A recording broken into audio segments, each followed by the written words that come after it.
always detested storm sirens, not because I feared thunder but because every time the alarms wailed across our small coastal town people revealed things they normally buried. Panic, desire, spite, love, all of it boiling to the surface where it couldn't be hidden. And that is exactly how this story begins, with a shriek of the civil defense horn on a muggy August night. A horn that sent me running not for shelter but for answers I had spent a lifetime too afraid to chase. My name is Catherine Holden, 38 years old, former broadcast journalist turned hardware store cashier. And on that night I discovered the secret that had kept my family fractured for 2 generations and almost cost me my life, yet gave me a future I'd never imagined. So lean in close, let the screen fade at the edges, because for the next 40 minutes we are walking through lightning together, and I promise you will feel every bolt like it's cracking open your own roof. The storm barreled in from the Gulf so suddenly the air felt like damp was slapped against your face, and from the kitchen window of our sagging blue house I saw my mother, Ruth, standing barefoot in the soaked garden pulling something metallic from the mud with frantic tugs. Rain hammered her gray braid against her spine until it looked like a length of rope, and when she glanced back toward the house I could swear she was crying. Except my mother never cried. Not once during my father's slow cancer, not at his funeral when the cheap funeral home organ droned out Amazing Grace so off-key people winced, not even when the bank swallowed our boatyard because Dad had mortgaged it to pay for treatments that didn't work.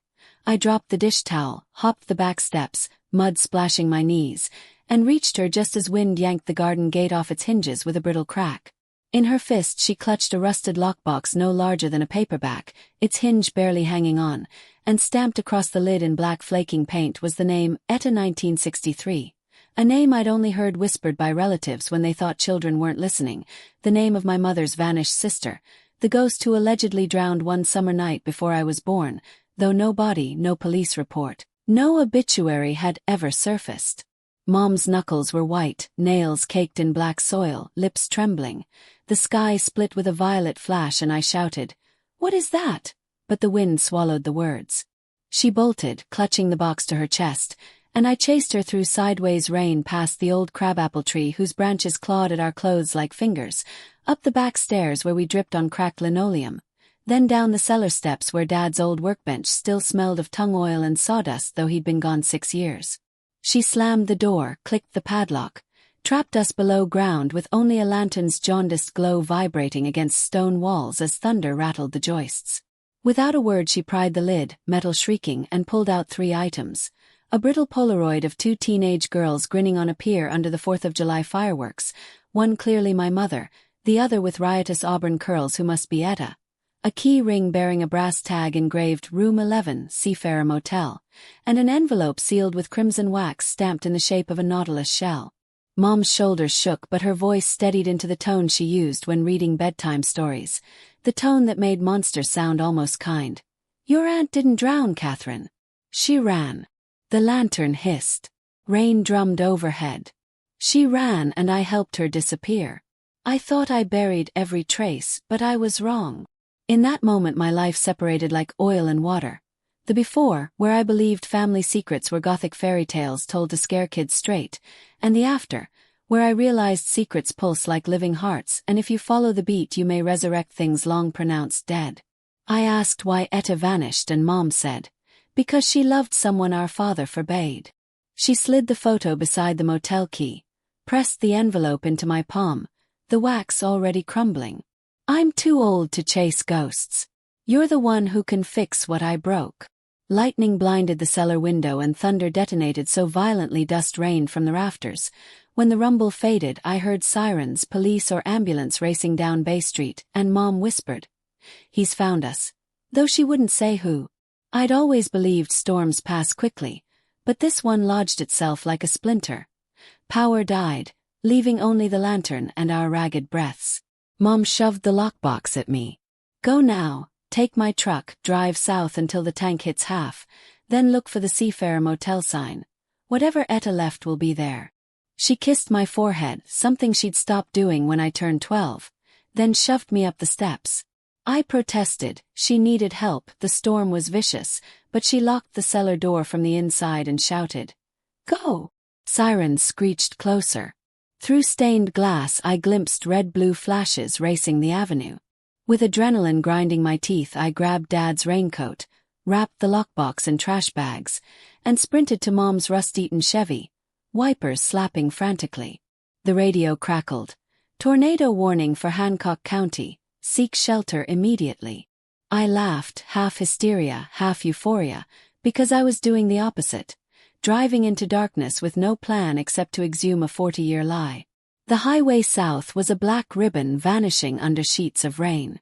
Every 15 minutes I spoke aloud so the panic wouldn't swallow me, recounting the names of elementary school teachers, reciting snippets of Shakespeare, anything to keep the mental wolves at bay. After 2 hours the storm slowed, the sky bruised violet. My phone had no signal. Gas gauge dipped to half.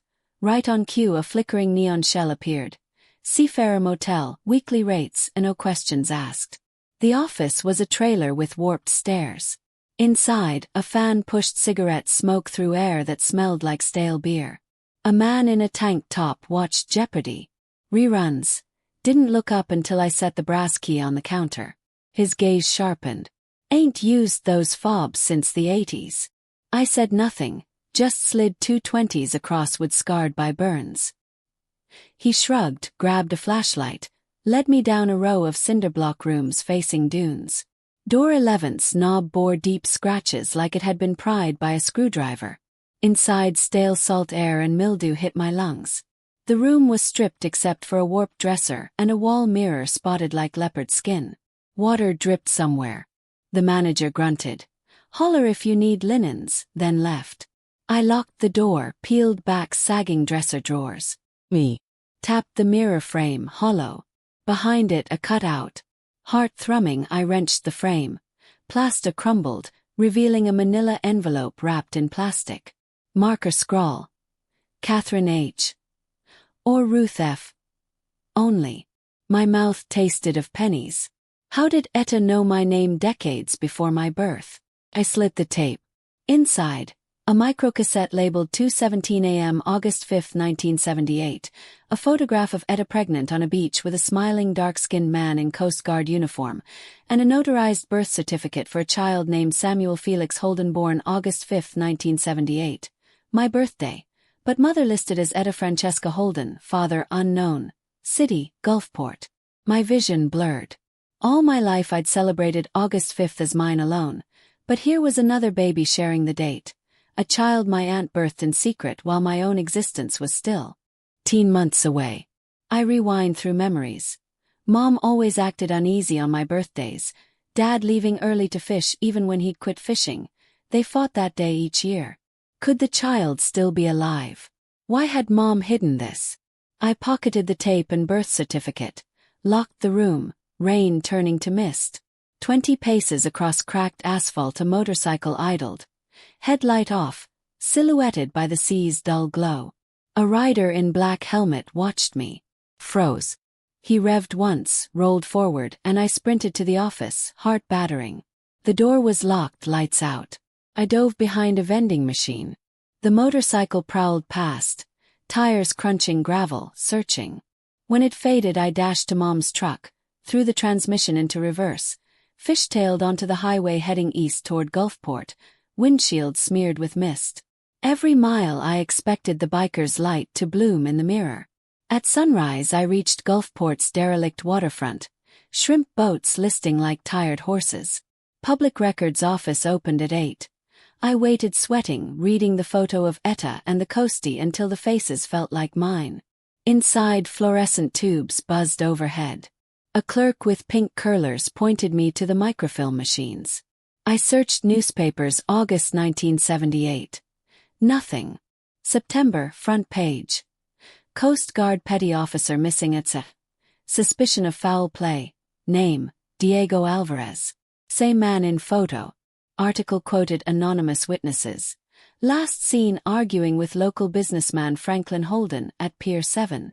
Franklin Holden, my grandfather, the stern patriarch who died before I was born, whose portrait still dominated Mom's living room. The article suggested racial tension, a forbidden romance. I scrolled deeper. October 1978, headline. Runaway sisters disappear, investigation stalled. Photo. Etta and Ruth, high school yearbook poses.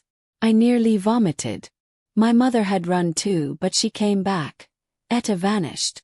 Another article, December 1978. Infant found in churchyard, adopted by local couple. My pulse squealed. Infant's blanket embroidered with nautilus shell, the wax seal.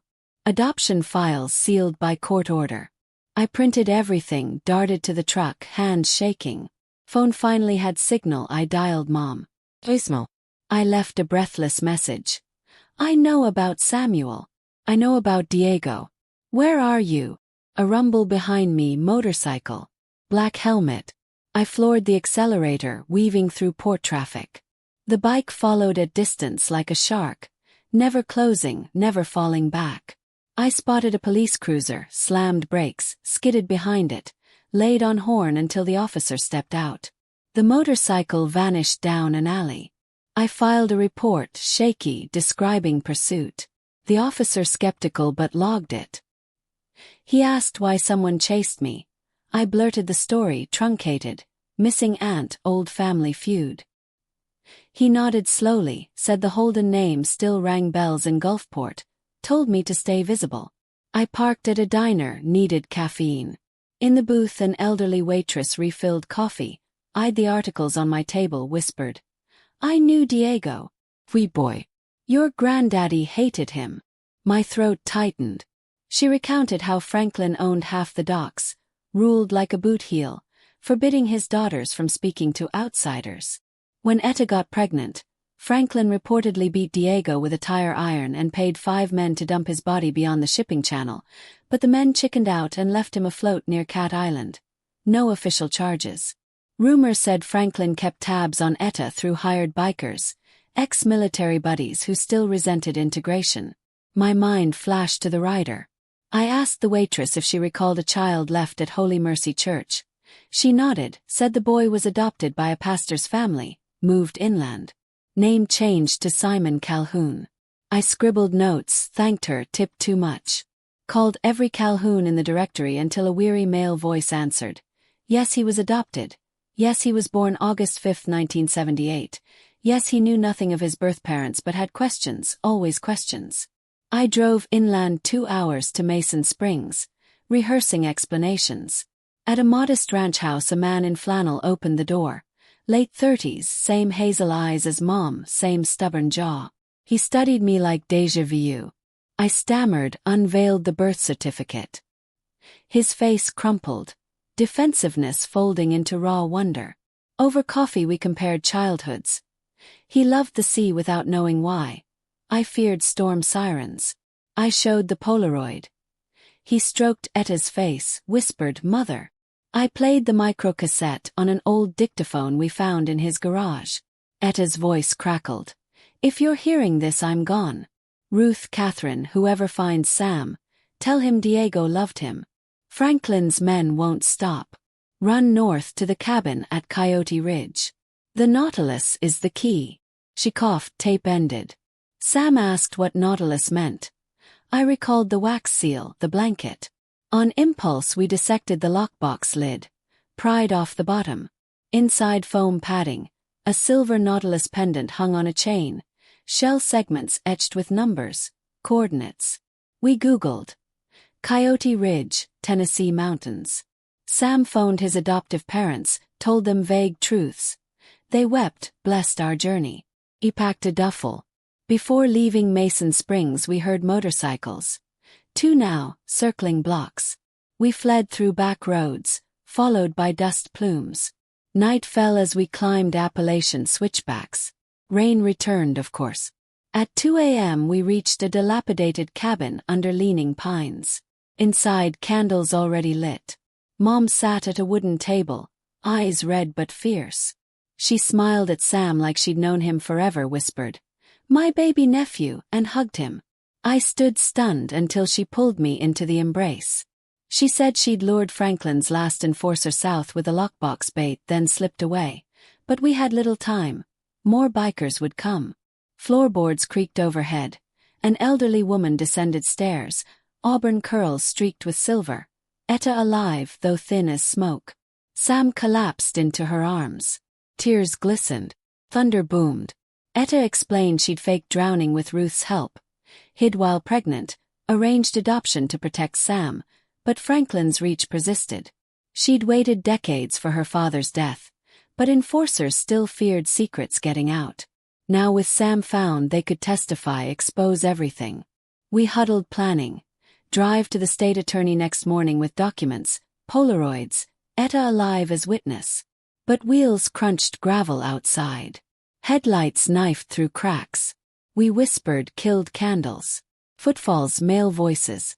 Mom handed me Dad's hunting rifle, unloaded but intimidating, told me guard the back door.